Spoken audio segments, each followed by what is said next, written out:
Good evening, students. Today we will discuss question number 2 of objective 2.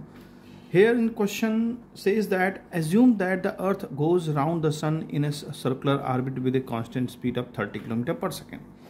यानी कि सन को as a focus मान करके अगर अर्थ को हम रोटेट कराएं तो अर्थ जो है रोटेट करेगी, और उसने बोला है क्वेश्चन में कि 30 किलोमीटर की स्पीड से जो है जो मूव कर रही है, यानी कि जो स्पीड है वो 30 किलोमीटर पर सेकेंड है।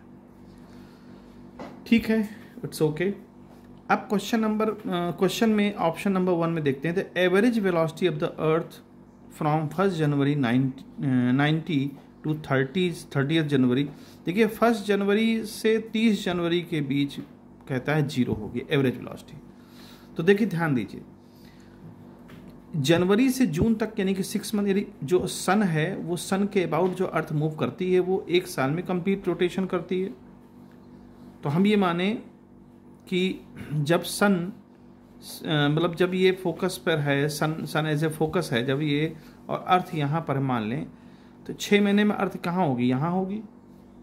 1 जनवरी से 30 जून के बीच में वो 6 महीने में यहाँ कम चलती है।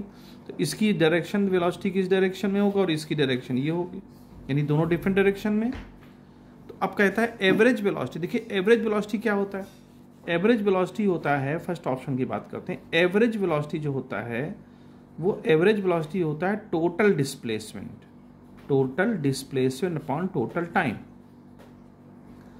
तो टोटल डिस्प्लेसमेंट अगर हम देखें यहाँ से यहाँ तक का, तो ये टोटल डिस्प्लेसमेंट, तो ये इतना डिस्टेंस हुआ ना। अगर ये डिस्टेंस r है, ये भी r है, तो 2r हो जाएगा, और बाकी जो टाइम लगेगा वो 6 मंथ लगेगा ही लगेगा।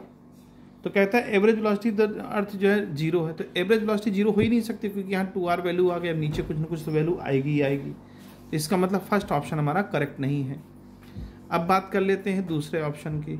Average acceleration during above period is, above period मतलब 6 महीने में एवरेज एक्सेलरेशन। तो एवरेज एक्सेलरेशन कहाँ कांस्टेंट होगा भाई, सीधी सी बात है, एवरेज एक्सेलरेशन के लिए वही होगा change in velocity upon time. तो वेलोसिटी में चेंज हम देखेंगे, तो वेलोसिटी में चेंज मान लीजिए ये इस डायरेक्शन में है v1, और माइनस इस डायरेक्शन में, देखिए डायरेक्शन इसका बदल गया। अगर ये पॉजिटिव डायरेक्शन ले लेते हैं, ये माइनस निगेटिव डायरेक्शन में लेते हैं क्योंकि इसकी डायरेक्शन बदल गई। तो माइनस तो फार्मूले का हो गया, और इसकी डायरेक्शन ये हो गई, तो ये जो है हमारा प्लस हो जाएगा v2, यानी कुछ ना कुछ वैल्यू आएगी, और नीचे टाइम तो आएगा ही आएगा। तो कहता है ये कांस्टेंट होगा, तो ये संभव नहीं, क्योंकि जो मतलब उसने बोला 60 आएगा आंसर। तो मान लीजिए ये 30 से जा रहा है, 30, तो दोनों 30 क्या हो जाएगा 60। ये तो चलो आ गया 60 क्योंकि दोनों का मैग्नीट्यूड सेम है, लेकिन टाइम भी तो आएगा। तो टाइम जो 6 महीने आएंगे उनको हम अगर सेकंड में कन्वर्ट करेंगे तो 6 मंथ को पहले हमें डेज में करना पड़ेगा, है ना। तो वो यानी कि यहाँ कुछ ना कुछ वैल्यू आएगी, हम कैलकुलेट नहीं करेंगे, यहाँ कुछ ना कुछ वैल्यू आएगी। जब कुछ ना कुछ वैल्यू आएगी तो 60 नहीं रह जाएगी, 60 नहीं रह जाएगी। इसका मतलब बी ऑप्शन भी करेक्ट नहीं है। अब बात कर लेते हैं सी ऑप्शन की। सी ऑप्शन क्या कहता है, average speed of the 1 January to 31 December 0। तो वही कह रहा है जनवरी से दिसंबर। देखो जनवरी से यहाँ स्टार्ट हुआ मान लें, और फिर आकर के 31 दिसंबर यानी कि पूरा 1 साल कंप्लीट हो गया, पूरा 12 महीने हो गए कंप्लीट अप्रॉक्स। ठीक है, क्योंकि फिर से 31 दिसंबर के बाद फिर जनवरी शुरू हो जाएगी। तो यहाँ से चला और यहीं आ गया, तो वेलोसिटी तो 0 हो सकती है, एवरेज वेलोसिटी 0 हो जाएगी क्योंकि डिस्प्लेसमेंट 0 हो गया है। यहाँ से यहाँ तक आने में डिस्प्लेसमेंट 0, लेकिन एवरेज स्पीड 0 नहीं होगी क्योंकि एवरेज स्पीड होता है टोटल डिस्टेंस। तो टोटल डिस्टेंस तो ये कवर किया ही पूरा।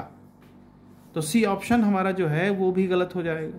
उसने बोला एवरेज स्पीड कांस्टेंट है, 0 है, तो एवरेज स्पीड 0 हो ही नहीं सकती, तो कुछ ना कुछ डिस्टेंस कवर किया है। नेक्स्ट है डी वाला। डी वाला कहता है instantaneous acceleration of earth points towards the. ठीक, हाँ ये सही है। क्यों? क्योंकि जब वो सर्कुलर मोशन मतलब ये मोशन में होगा तो यहाँ होगा तब भी एक्सेलरेशन सेंटर की तरफ होगा, यहाँ होगा तब भी सेंटर की तरफ एक्सेलरेट करेगा, एक सेंट्रीपिटल फोर्स लगाएगा हर जगह। तो ये हमारा जो है ये हमेशा पॉइंट किसकी तरफ करेगा एक्सेलरेशन, सन की तरफ करेगा। ये हमारा ऑप्शन करेक्ट है, बाकी सब ऑप्शन गलत हैं।